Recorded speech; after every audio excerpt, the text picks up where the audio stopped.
के विरोध। ताजा उदाहरण, महाराष्ट्र में 6 लाख मुर्गियों को मार डाला। क्या तर्क है? एवियन फ्लू होगा। हुआ है किसी को? लगभग 15 दिन हो गए हैं। मैं पूरे भारत के कई हॉस्पिटल्स के साथ लगातार संपर्क में हूं कि आपके पास कोई एवियन फ्लू का केस आया हो तो बताइए। कहीं नहीं आया। फिर 6 लाख मुर्गियों को मार डाला किस आधार पर? कि उनसे वायरस फैल सकता है। फैला तो नहीं है, फैल सकता है, इसकी गारंटी क्या है? और भारत एक ऐसा अद्भुत देश है दुनिया में जहां कोई भी वायरस जल्दी से फैल नहीं सकता, क्योंकि सूर्य का प्रकाश इतना तीखा है, इतना तेज है कि सैकड़ों किस्म के वायरस तो ऐसे ही मर जाते हैं। यूरोप में यह समस्या है कि वहां बहुत तेजी से वायरस फैलते हैं क्योंकि साल में 9 महीने सूर्य का प्रकाश नहीं होता है।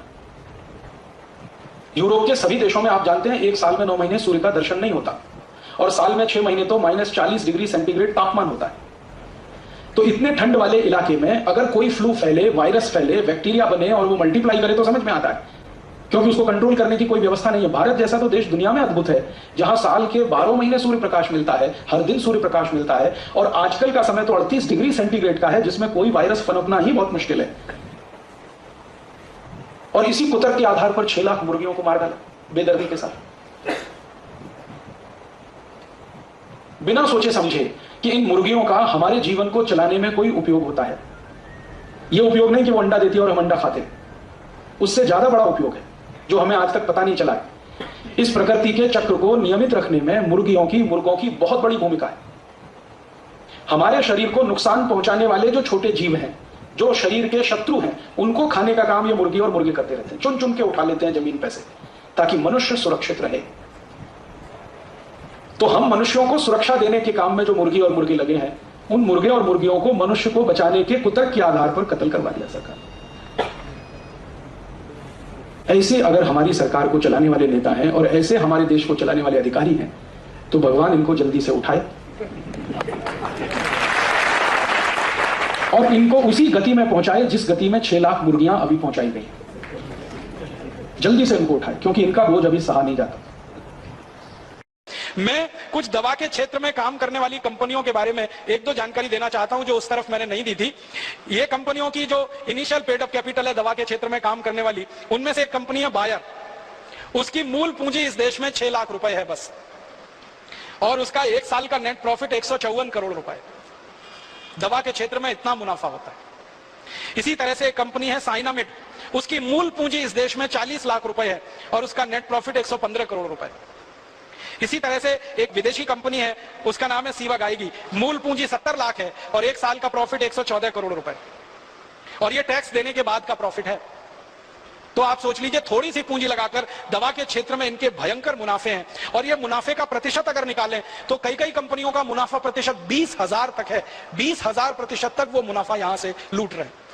200, 250, 300% तक तो सामान्य कंपनियों का है, बाकी तो 20-20 हजार प्रतिशत तक वो भारत में मुनाफा कमा रहे हैं। मुझे अब आपको इन कंपनियों के बारे में एक और आखिरी बात कहनी है, वो ये कि समय समय पर इन कंपनियों को अपनी दवा बेचनी है, और दवा बेचनी है तो उसके लिए माहौल बनाते हैं, वातावरण तैयार करते हैं। और वो वातावरण और माहौल कैसे तैयार किया जाता है, उसका ताजा उदाहरण है स्वाइन फ्लू। स्वाइन फ्लू आ गया, स्वाइन फ्लू आ गया, स्वाइन फ्लू आ गया, सारे देश में हल्ला हो रहा है। अखबारों में फ्रंट पेज पर खबर छप रही है, टीवी चैनलों पर दूसरी न्यूज ही नहीं है सिवाय इसके कि स्वाइन फ्लू, स्वाइन फ्लू। हर दिन कैंसर से 1500 लोग मरते हैं औसतन, और 1200 लोग करीब करीब दमा, अस्थमा, ट्यूबरकुलोसिस से मरते हैं। हृदय घात की बीमारियों से 800 से 1000 लोग हर दिन मरते हैं। तो इतनी बड़ी मौत के आंकड़े हैं, कैंसर, हार्ट अटैक, दमा, अस्थमा, ट्यूबरकुलोसिस, उसके बारे में मीडिया में कोई चर्चा नहीं है। Swine flu, swine flu, swine flu. इसका एक रहस्य है। रहस्य इसका यह है कि कैंसर का वैक्सीन नहीं बनता, ट्यूबरकुलोसिस का वैक्सीन नहीं बनता, दमा का वैक्सीन नहीं बनता, अस्थमा का वैक्सीन नहीं बनता, हृदय घात का वैक्सीन नहीं बनता। मतलब सीधा सा ये है, जिन बीमारियों के वैक्सीन नहीं बन सकते उन बीमारियों पर मीडिया चर्चा नहीं करता, क्योंकि उनसे कंपनियों को कोई बड़ा लाभ होने की गुंजाइश नहीं। स्वाइन फ्लू का वैक्सीन बन सकता है, एवियन फ्लू का वैक्सीन बन सकता है, सार्स का वैक्सीन बन सकता है, और थोड़े दिन पहले एक बर्ड फ्लू आया था, उसका वैक्सीन बन सकता है। तो एवियन फ्लू है, बर्ड फ्लू है, सार्स है, स्वाइन फ्लू है, इन सब बीमारियों के वैक्सीन बन सकते हैं और वैक्सीन बनकर बाजार में बिक सकते हैं, और इसमें विदेशी कंपनियों को मुनाफा बहुत भयंकर है। इसलिए मीडिया में ये सारी खबरें बाकायदा प्रायोजित तरीके से दिया जाती है, छपवाई जाती है, बनवाई जाती है। एक अमेरिकन कंपनी है, वो स्वाइन फ्लू की दवा बनाती है, टेमी फ्लू। और जानकारी यह मिली है कि टेमी फ्लू दवा को बनाते समय वायरस जो है अनकंट्रोल्ड हुआ, नियंत्रण के बाहर हुआ और उसने स्वाइन फ्लू को फैलाना शुरू किया सारी दुनिया। माने एक अमेरिकन कंपनी की बदमाशी से, एक अमेरिकन कंपनी की गैर जिम्मेदारी से स्वाइन फ्लू का वायरस सक्रिय हुआ और सारी दुनिया के 30 देशों को उसने अपनी चपेट में लिया। अब वो 30 देश हैं, वो टेमी फ्लू के ग्राहक हो गए। वायरस निकला अमेरिका से, ग्राहक हो गए उनके दुनिया के 30 देश के लोग। अब वो सब लोग जिनको स्वाइन फ्लू होने की संभावना है या हो गया है, डॉक्टर उनको एक ही दवा लिख रहे हैं, टेमी फ्लू खाओ, टेमी फ्लू खाओ, टेमी फ्लू खाओ। जो विद्वान डॉक्टर हैं और जो इन कंपनियों के चक्कर में नहीं फंसते हैं, ऐसे भी कई डॉक्टर हैं, वो बता रहे हैं कि टेमी फ्लू बिल्कुल मत खाओ, क्योंकि आपने टेमी फ्लू खाया तो ये स्वाइन फ्लू का जो वायरस है ये स्ट्रक्चर बदलने में माहिर है, तुरंत नया स्ट्रक्चर ले सकता है और वो नए स्ट्रक्चर में रेजिस्टेंस आ सकता है, फिर कितना भी टेमी फ्लू खाना ठीक ही नहीं होने वाले। तो ऐसा पूरे देश में आतंक और माहौल फैला दिया। और ये आतंक और माहौल के दो ही उद्देश्य हैं। पहला उद्देश्य है ज्यादा से ज्यादा टेमी फ्लू दवा बेचना, जो पिछले दसियों साल से इस कंपनी ने उत्पादन करके गोडाउन में भरी हुई है, अब वो गोडाउन खाली करना है। अब ये गोडाउन कोई ऐसा गोडाउन नहीं है जो टूथपेस्ट का हो, रोज इस्तेमाल करें और फेंक दें। ये गोडाउन तो तभी खाली होगा जब कोई दवा का आतंक हो, वायरस का आतंक हो और डर हो और दहशत हो। डर, दहशत और आतंक के चलते आदमी मजबूर हो जाता है महंगी से महंगी दवा खाने के लिए और महंगे से महंगा इलाज करने के लिए। तो ये स्वाइन फ्लू का वायरस इसी तरह का एक प्रोपेगेंडा है। मुझे तो एक ही बात कहनी है, वो ये कि ये स्वाइन फ्लू नहीं है, मीडिया फ्लू है। मीडिया ने पैदा कर दिया। मैं आपको एक पुरानी जानकारी देना चाहता हूं, बहुत गंभीर है, आप उससे अंदाजा लगाइए कि ये कंपनियां कितनी निकृष्ट हैं, कितनी नराधम है। सन 1916 से 1918 के बीच में 2 साल में दुनिया भर में एक बीमारी फैली, एवियन फ्लू। वो ऐसा ही था जैसे स्वाइन फ्लू है, और उस बीमारी के फैलने से सारी दुनिया में कुछ लोग प्रभावित हुए। जो लोग प्रभावित हुए उनकी संख्या बताई जाती है 4.5 करोड़। 4.5 करोड़ लोग उसमें प्रभावित हो गए। और 4.5 करोड़ लोग जो प्रभावित हुए, फिर मैंने ये जानने की कोशिश की कि मरे कितने उसमें से, तो मात्र 6,000 लोग मरे थे। मात्र 6,000 लोग मरे थे। अब उसके बाद क्या हुआ कि ये एवियन फ्लू का वायरस फैला और इसमें 6,000 लोग मर गए, सारी दुनिया में आतंक फैल गया। उस आतंक के चक्कर में एक अमेरिकन कंपनी ने वैक्सीन बना दिया एवियन फ्लू का, और वो वैक्सीन धड़ल्ले से सारी दुनिया में बेचा उन्होंने। और आपको सुनकर दुख होगा, उस वैक्सीन को लगवाने के बाद 60 लाख लोग मर गए दुनिया, और पता नहीं कितने अपंग हो गए, कितने विकलांग हो गए। बीमारी आने से 6,000 लोग मरे, बीमारी का वैक्सीन बना और उस वैक्सीन को सारी दुनिया में भेजा गया, फैलाया। सबसे ज्यादा अफ्रीका के देशों में, सबसे ज्यादा लैटिन अमेरिका के देशों में, ब्राजील में, मैक्सिको में, चिली में, कोस्टारिका में, कोलंबिया में, फिर अफ्रीका में, नाइजीरिया में, सोमालिया में, इथियोपिया में, दक्षिणी अफ्रीका में, रोडेशिया में। तो अफ्रीका, लैटिन अमेरिका और भारत में भी हुआ था उसका। वैक्सीन का अंधाधुंध प्रचार हुआ, अंधाधुंध बिक्री हुई, 60 लाख लोग वैक्सीन लगने के बाद मर गए। उसका क्या? एवियन फ्लू में तो 6,000 लोग मरे, वैक्सीन लगने के बाद इतने। माने वैक्सीन कितने खतरनाक हो सकते हैं उसका ये अंदाजा आप लगाइए। अब एवियन फ्लू का वैक्सीन आया और इतने लाख लोग मर गए। अब स्वाइन फ्लू का वैक्सीन आने वाला है और वो वैक्सीन हिंदुस्तानी और दुनिया भर के लोगों को धड़ाधड़ लगाया जाएगा। क्यों? क्योंकि स्वाइन फ्लू का वायरस जो फैला है, वायरस से ज्यादा डर फैला है, आतंक फैला है, दहशत फैली है। तो हर आदमी तैयार बैठा है वो वैक्सीन लगवाने के लिए, और एक व्यक्ति को वैक्सीन लगाने का खर्चा वो बोलते हैं 3,000 रुपए आएगा। अब हिंदुस्तान में ही अगर आप सोच लो कि अगर 10 करोड़ लोग भी प्रभावित होकर वैक्सीन लगवा लें और 3,000 रुपए का एक वैक्सीन आए, तो 30,000 करोड़ की बिक्री तो उनकी हिंदुस्तान में हो गई। अफ्रीका में, लैटिन अमेरिका के देशों में अगर हो जाए, हजारों करोड़ का माल बेचेगी एक कंपनी, और इस कंपनी के पास पेटेंट है 20 साल तक। तो कोई दूसरी कंपनी उस वैक्सीन को बना के नहीं बेच सकती 20 साल तक। और इसी कंपनी के पास दवा का भी पेटेंट है 20 साल का, तो टेमी फ्लू दवा को कोई दूसरी कंपनी नहीं बनाकर बेच सकती 20 साल तक। तो 20 साल तक एक ही अमेरिकन कंपनी की मोनोपोली रहेगी, और उस मोनोपोली पर हजारों करोड़ रुपए वो लूटेंगे लोगों के दिलो दिमाग में। इसलिए स्वाइन फ्लू का दहशत, आतंक और डर बिठाया जा रहा है। और मैं इसी संदर्भ में और एक छोटी सी बात करूंगा। आपको याद है थोड़े दिन पहले इस देश में एक आतंक फैलाया गया, hepatitis B, hepatitis B, hepatitis B, hepatitis B. और आतंक और डर इतना फैला कि हिंदुस्तान के लाखों करोड़ों लोगों ने उसका वैक्सीन लिया। आप में से भी किसी ने लिया होगा, बहुत लोगों ने लिया। बैंक में काम करने वाले, बीमा कंपनी में काम करने वाले, रेलवे में काम करने वाले, अन्य पब्लिक सेक्टर में काम करने वाले लोगों को मास वैक्सीनेशन कैंप किए गए।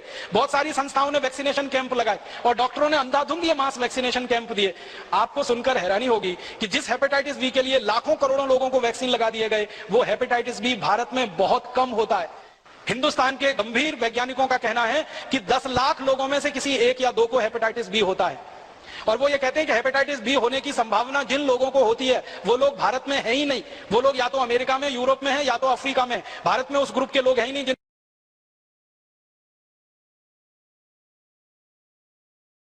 हमारे पुणे में अभी थोड़े दिन पहले मास वैक्सीनेशन का कैंपेन चला, हेपेटाइटिस बी। याद है? हर गली मोहल्ले चौराहे में हेपेटाइटिस बी का वैक्सीन लगता था। Rotary Club, Lions Club, Rotaract Club, Lioness Club, Jain संगठन, फलाना संगठन, ढिमाका संगठन, जितनी सहकारी संस्थाएं, सामाजिक संस्थाएं, सबका एक ही काम था, वैक्सीनेशन करो, वैक्सीनेशन करो। क्या हो रहा है? हेपेटाइटिस बी आने वाला है, हेपेटाइटिस बी आने वाला है, हेपेटाइटिस बी आने वाला है। सबसे जास्ती वैक्सीन बिका पुणे में। हम लोगों ने इस हेपेटाइटिस बी के मामले पर एक मुकदमा किया था बंबई हाई कोर्ट में, और जब मुकदमा किया तो अदालत ने आदेश दिया कि इसकी जांच करो, माइक्रो लेवल पे, सूक्ष्म स्तर पे जांच करो। जब जांच हुई तो पता चला कि हेपेटाइटिस बी नाम की बीमारी भारत में होती ही नहीं। बीमारी होती है हेपेटाइटिस ए। हेपेटाइटिस ए माने पी लिया, काविड़ कहते हैं मराठी में आप।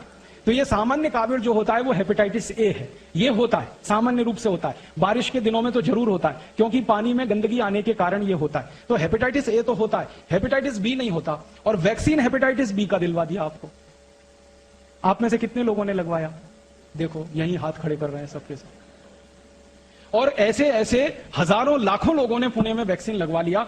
दो कंपनियों ने खूब बिजनेस कर लिया, खूब धंधा कर लिया, फिर मुंबई में कर दिया उन्होंने, फिर कोलकाता, फिर दिल्ली, फिर जगह जगह करके हजारों कोटि रुपए लूट लिया। बाद में अदालत का फैसला आया कि जब बीमारी नहीं है तो वैक्सीन क्यों लगाएं। तो अदालत ने आदेश दिया कि अगर कोई मास वैक्सीनेशन कैंप करेगा हेपेटाइटिस बी का तो उसको जेल में डाल देंगे। उस दिन के बाद से सब सामाजिक संस्थाओं ने बंद कर दिया, और उसी दिन से दोनों कंपनियों ने अपना धंधा भी बंद कर दिया। अब वो कंपनी वालों को मैं मिलता हूं, कहता हूं कि भाई अब क्यों नहीं बेचते तुम हेपेटाइटिस बी का वैक्सीन? तो उन्होंने कहा कि अब हमें बेचने की गरज नहीं है, क्योंकि जितना बनाया था सब बेच लिया हमने। अब तो कोई नया वैक्सीन बनाएंगे उसको बेचेंगे, अभी तो हमको हेपेटाइटिस बी बेचने की जरूरत नहीं है। तो हेपेटाइटिस बी का जैसे पूरे देश में डर पैदा करके, आतंक पैदा करके सारे देश के लोगों को जबरदस्ती ये वैक्सीनेशन करा दिया गया, उसी तरह की तैयारी चल रही है स्वाइन फ्लू का डर, आतंक पैदा करके सारे देश के लोगों को जबरदस्ती ये वैक्सीन बिकवाना।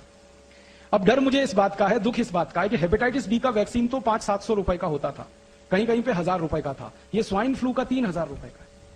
कंपनी को अंदाजा लग गया है कि 500-700 का वैक्सीन लगवा सकते हैं तो 3000 का भी लगवा सकते हैं। बस डर बिठा दो कि तुम मर सकते हो, तुमको ऐसा हो सकता है, तुमको वैसा हो। इनको ये हो सकता है। और आपको सबको मालूम है, जो बात गंभीर है वो ये कि जितनी भी वैक्सीन दी जाती है उन वैक्सीनों में उन बीमारियों के ही जीवाणु रहते हैं जिस बीमारी के लिए वो वैक्सीन दी जाती है। अब देखिए कैसा साजिश और कैसा षड्यंत्र है। एक तो बीमारी होती नहीं, होती है तो बहुत कम लोगों को होती है, और होने के पीछे का जो कारण है कि वो कीटाणु और जीवाणु मरते ही नहीं है उस दवा में भी, और वो हमको अंधाधुंध लगाया गया। लाखों करोड़ों का बिजनेस करके कंपनी ने मुनाफा कमा लिया। जो स्वामी जी कहते हैं कि सामान्य प्राणायाम करें, योग करें, तो उसी से हम ठीक कर सकते हैं अपने आप को। उसके लिए लाखों करोड़ों रुपए इस देश में बर्बाद हो गए। हम लुट गए, हमारी आंखों के सामने लूट लिया लोगों ने, हमको मूर्ख बना के लूट लिया। तो कभी हेपेटाइटिस बी के नाम पे, कभी स्वाइन फ्लू के नाम पे, कभी एवियन फ्लू के नाम पे, कभी सार्स के नाम पर, कभी बर्ड फ्लू का कितना आतंक फैलाया था। थोड़े दिन पहले हजारों लाखों मुर्गियां इस देश में कट गई। परिणाम जानते क्या हुआ? मुर्गियों की कमी पड़ गई तो सरकार ने विदेशों से मुर्गी इंपोर्ट करना शुरू कर दिया। अंडों की कमी पड़ गई तो विदेशों से अंडे खरीदने शुरू कर दिए इन्होंने। और अब ये स्वाइन फ्लू के नाम पे बता रहे हैं सुअर को काट रहे हैं, फिर थोड़े दिन में सुअर की कमी होगी तो सुअर का मांस विदेशों से खरीदेंगे, हिंदुस्तान में बिकेगा। ये सारे के सारे मार्केट की उनकी रणनीति है। धंधा करना है, माल बेचना है, उनको आपके स्वस्थ रहने से, बीमारी से कोई लेना